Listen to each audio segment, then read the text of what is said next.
Hi, this is sorry. This is more a question for Dwight, but you can both answer. Jump in. You mentioned indeed Dog Billy and how they ended up using your version. I was wondering how much of the craziness that Murdoch did actually came from you, and how much came from the screenwriters. Well, you know, it was a combination. I can put it to you this way. Most of the voices going into James Mason, doing impressions of people, doing animals, that was me. That was not me. That was not written when I auditioned, and I did that during the show. And they were very, very good. And to give you an example of the kinds of improvisation that they would allow you to do, there was we were doing a scene in a homeless shelter, and I was doing a takeoff on Burt Lancaster's Elmer Gantry. And I'm in there, and it was all these men standing around, and I had this great speech. I mean, Stephen Cannell, it was a Stephen Cannell script, and he always wrote great stuff. And so there was this great speech, and I'm giving this speech, and one of the takes, I'm looking at all these men, and at the end, and this is the best, you always get a shot to put your own thing in at the end. And so I saw all these men, and then I just said, and this was not written, I wonder where all the female bums are.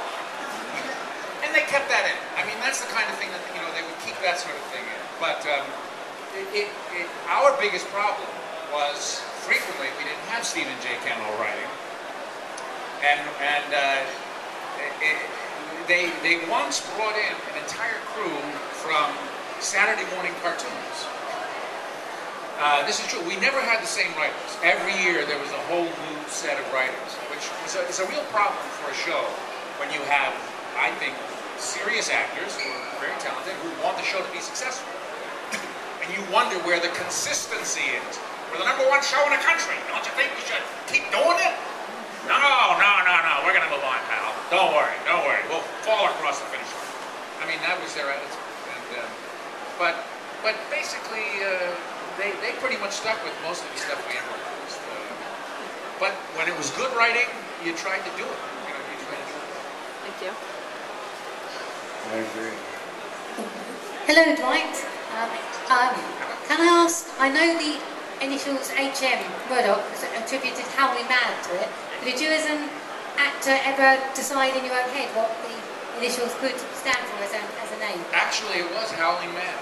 There was a Howling Mad in reality in World War II, and that's where they got the name. So, I mean, there was no, that was his name. So, and I didn't think of any name. I didn't go that far with it. I never had to. I was Howling Mad in my head. So.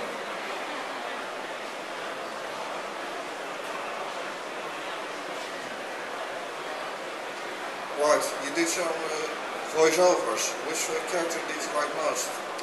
Voiceovers? Yes. Well, I love doing my cartoon, the cartoon show. The cartoon show I was a part of called Chowder, and I played Mung Dal, and I stole the voice from the Wizard of Oz, Frank Morgan. Oh, pay no attention to the man behind the curtain, man. You know, that's what I basically just stole. That's what I've done all my life, is steal other people's lives and voices and things. And then it's never quite, no one recognizes what it is, and then it becomes something different. But I love doing Chowder. I really did. That was a highlight for 2 years. I loved everybody on it. The writers were very creative. I made a living to an extent. I was able to pay the rent, which was really, really, really important. And I think that's another thing Dirk will agree with. Most of us are struggling to pay the rent, and you're out there, you're glad to have a job. And you were able to loan me money. Well, yeah, give me money. I'm not paying it back. That was not a loan, was it? That was. I'll see you after this give and take. Dwight, can you loan me a few dollars?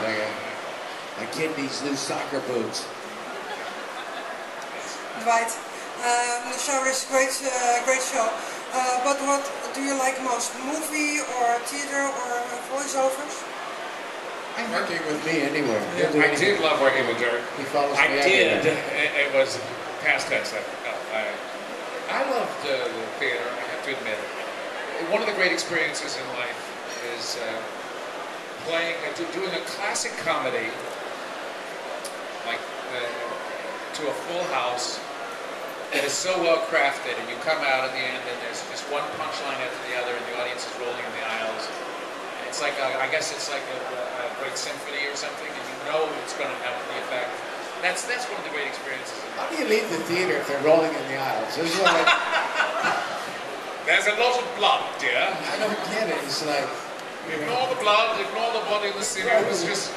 Well, we can't get out. They're rolling in the aisles. No, but yes, I have to admit, I truly love working with live audiences. That's why I enjoy doing these.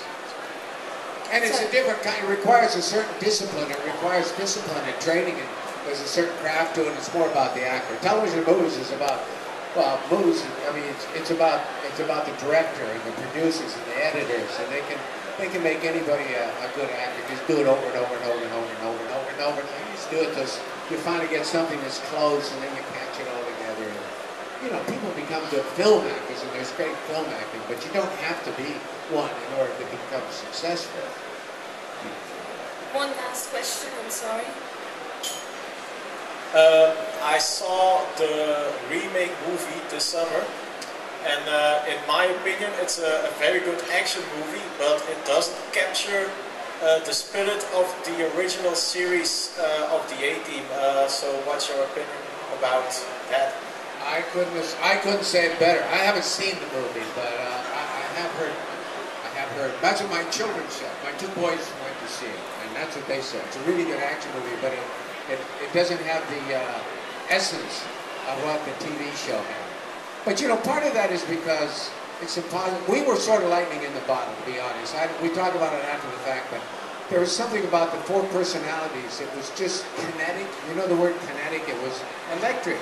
And because George was what he was, T was you can't recast something like that. He just had, yeah. And he was just playing him. And then Dwight and I had a kinetic energy, and it just fed into things. It was barely controlled, didn't control chaos lots of times on the set.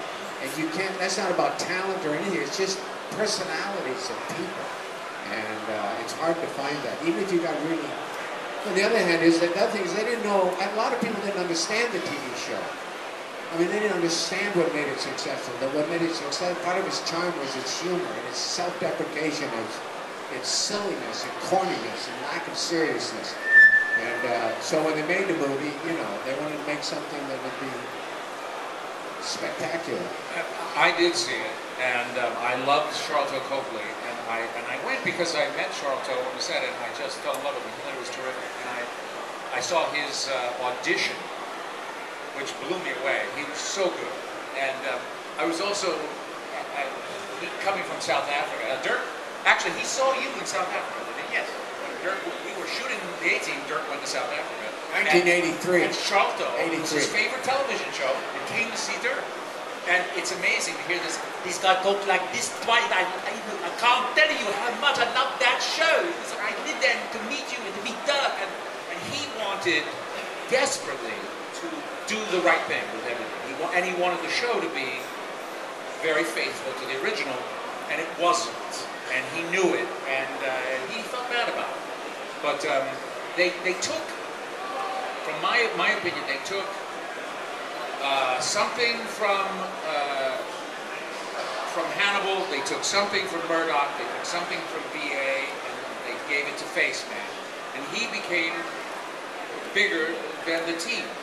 And yes, and so therefore they did away with the idea of the team in which he had a function, I had a function, T had a function, and Hannibal had the plan.